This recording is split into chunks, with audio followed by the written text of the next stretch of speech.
Wayyaa aadaa hin uffanne hin jiru. Hundinuu aadaa urgaa'aa baalaaf mukti Oromoo fakkaata. Oromiyaan har'a akka waan mucaa heerumsiifattuu yookaan ilma fuusifattuu.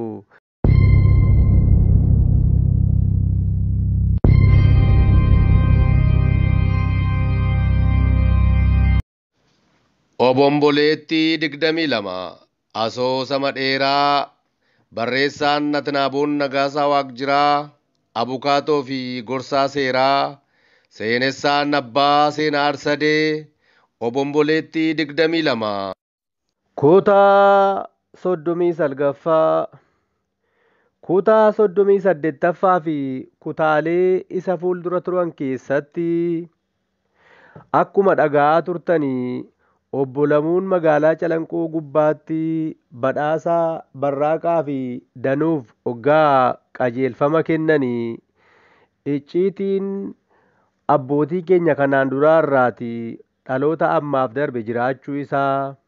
Kunis maanguddoota sadiin guyyaan itti ifa ba'u murtaa'uu isaa. Bakki inni itti ifa ba'us kibba Oromiyaa magaalaa Kofalee ta'uu isaa. Isaanis sagantaa kana qopheessuudhaaf dhimma adda addaatiif gara biyya alaa kan deeman ta'uu ijoolleetti himanii ijoollee wajjin yeroo isaan injifannoo booda yookaan guyyaa sana wal agarra jedhanii adda ba'an dhageenyeerra. Gama biraan caaltuun afurri ishee badee ture gara biyya abbaa ishee Baalee madda walaabuutti galtee akkuma achi geesseen akaakayyuun ishee dhukkubsachaa jiraachuu. Gaafa naannoo sana geessu uummati addunyaa naannoo mana isaanii marsee jiraachuu.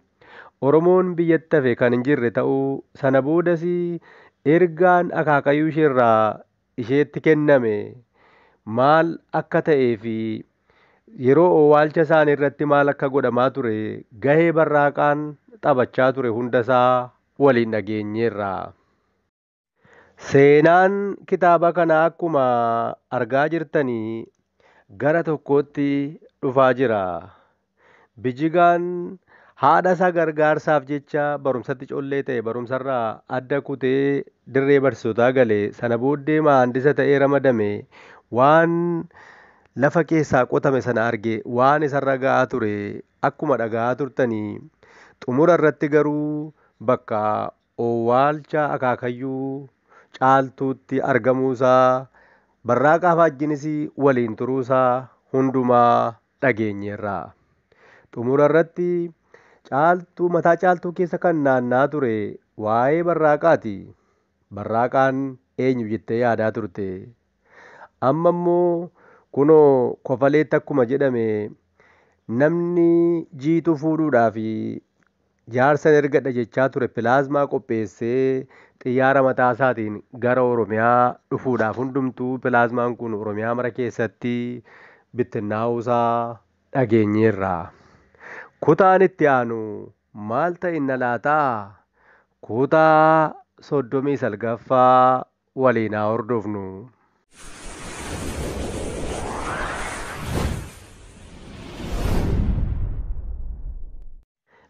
Eeyyee samii Oromiyaa jalatti dachee Oromiyaa irratti aduun irra ba'e kan addaati.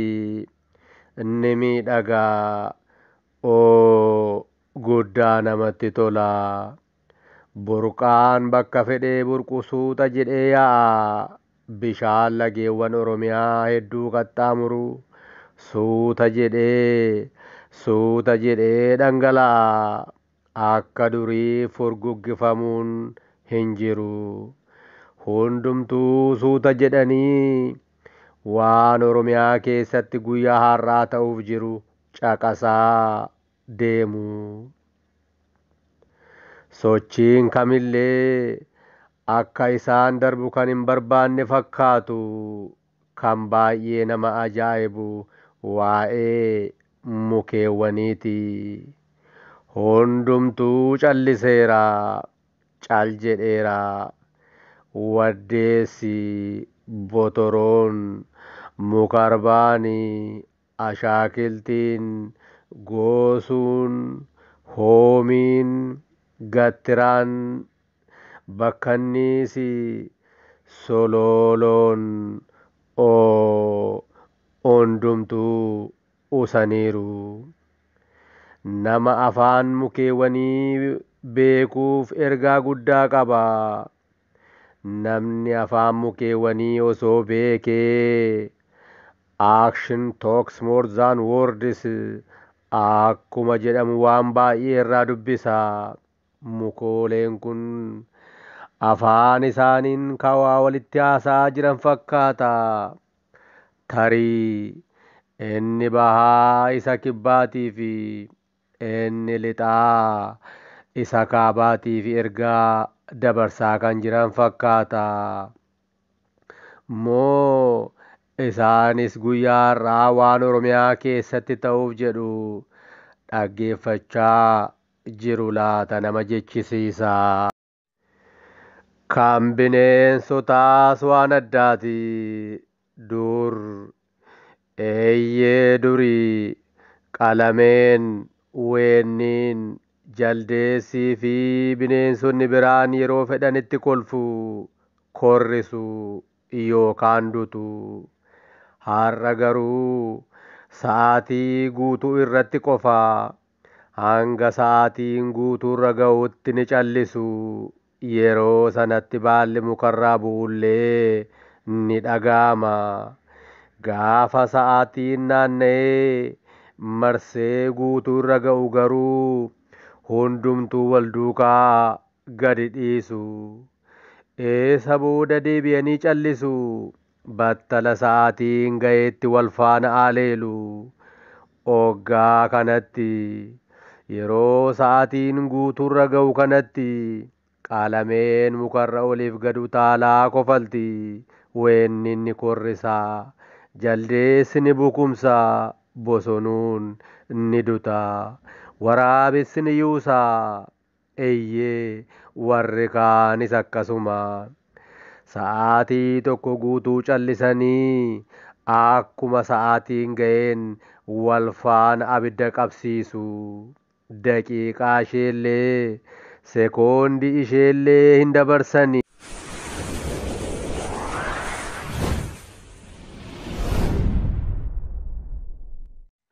Guyyaa kana lammiin lubbuun keessa jiraatee oliif gad socho'uu danda'u kan wayyaa aadaa hin uffanne hin jiru. Hundinuu aadaa urgaa'aa baalaaf mukti Oromoo fakkaata. Oromiyaan har'a akka waan mucaa heerumsiifattu yookaan hilma fuusifattu cidhooftee yookaan jaatanooftee jirti. Walumaa galatti lageewwan Oromiyaa, bosonni Oromiyaa, dacheen Oromiyaa fi gaarreewwan Oromiyaa, muummeewwanii, tulluuwwanii hundumtuu callisaniiru. Callisuun isaanii harka wal qabatanii deeggarsa guyyaa har'aaf qaban agarsiisaa kan jiran fakkaata. Waci simbiraallee guyyaa har'aa jijjiirameera. Yeedaloo qaba. Faaruu ta'uu isaa shakkuun ni danda'ama.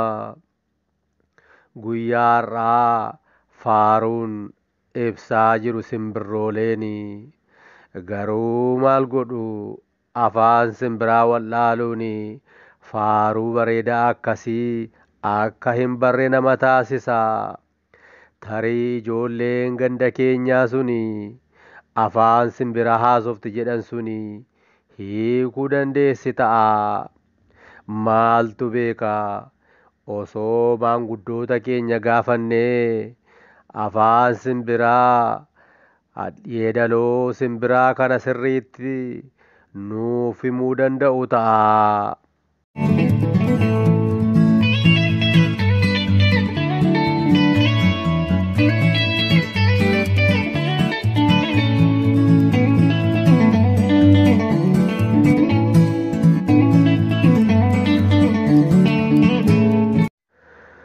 Simbirroon osoo hin wacinii yookaan sareen osoo eegee ofitti hin ka'atinii sirbi kibba Oromiyaa kofaleerraa gadi lakkifamaa jiru karaa pilaasmaa Oromiyaa mara keessatti sirbamaa jira.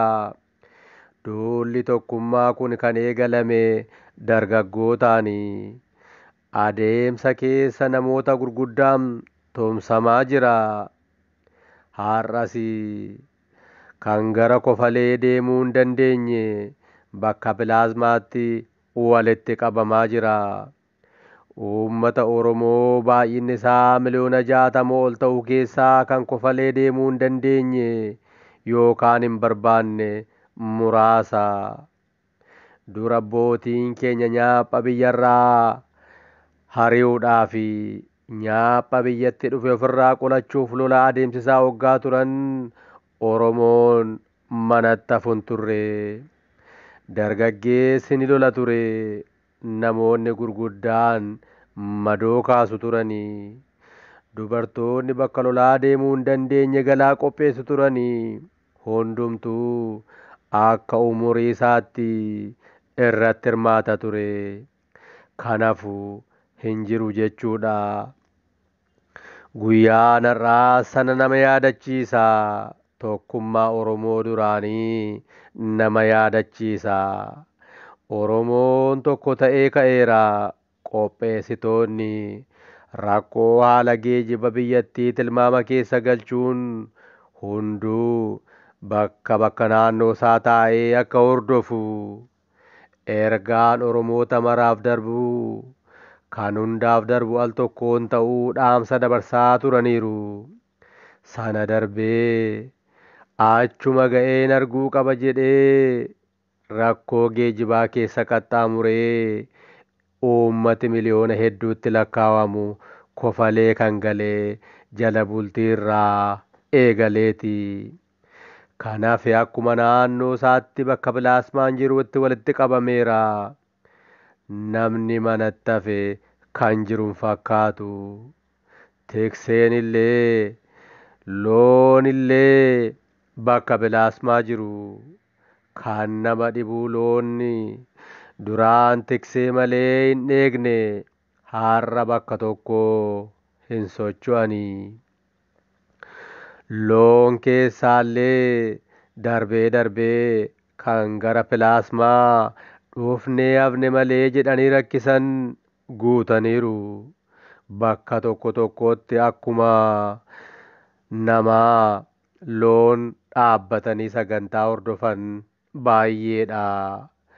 Loon keessaa sangaan moyyaalee jiru tokko akka namaatti dhaabbatee pilaasmaan kan darbaa jiru hordofaa ture.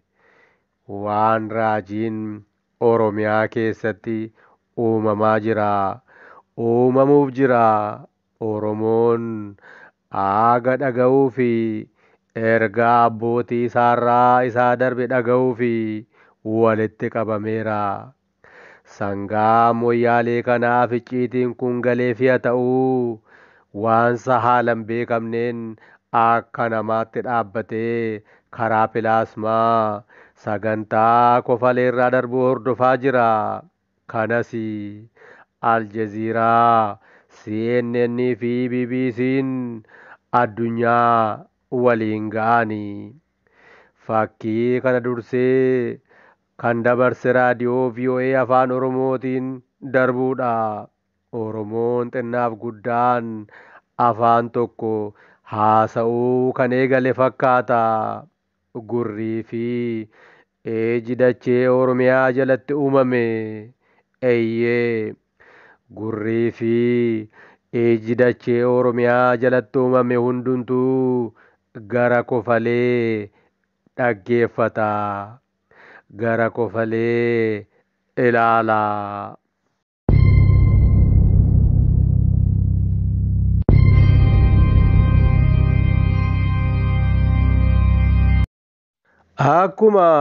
Akkuma armaan olitti dhaga'aa turtanii Oromiyaa keessatti guyyaa har'aa waan addaa raawwachuuf deema. Mukooleen callisaniiru. bishaan yookaan lageewwan socho'an illee suuta jedhanii dhangala'aa jiru. Bineensoliin akka barbaadan kolfuu fi yeroo barbaadan itti koorrisuu dutuun hafuusaa agarreerra. Sa'aatii guutuu eeganii al tokkoon wal duukaa gadhiisu. Yeroo sana dachee kana miila tokkoon dhaabaa jiru. Gama biraatiin lubbuu of keessaa qabaatee kan olii gadi socho'uu danda'u kan uffata aadaa hin uffanne Oromiyaa irratti argachuun guyyaa har'aa rakkisaa ta'uu dhageenyeerra. Ijii fi gurri Oromiyaa jala jiru hundumtuu gara tokko ilaalaa jira, dhaggeeffachaa jira. Oromoon addunyaarra bakka hundaatti faffaca'ee jirullee hundumtuu gama tokko ilaalaa jira, gara tokko dhaggeeffachaa jira. Kibba Oromiyaa Kofalee. Kutaan itti aanu maal ta'inna laataa? Guyyaa muraasa booda qabannee dhiyaanna. Hangasitti kana hiriyoota keessan biraan ga'a. Oromoo mara biraan ga'a. Mana guddaa tokko waliin ijaaruuf deemna. Eeyyee laayikii tuqaa maatii mana kanaas ta'uu hin dagatina.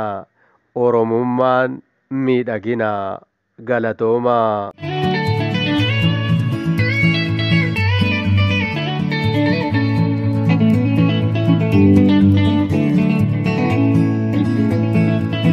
Thank you.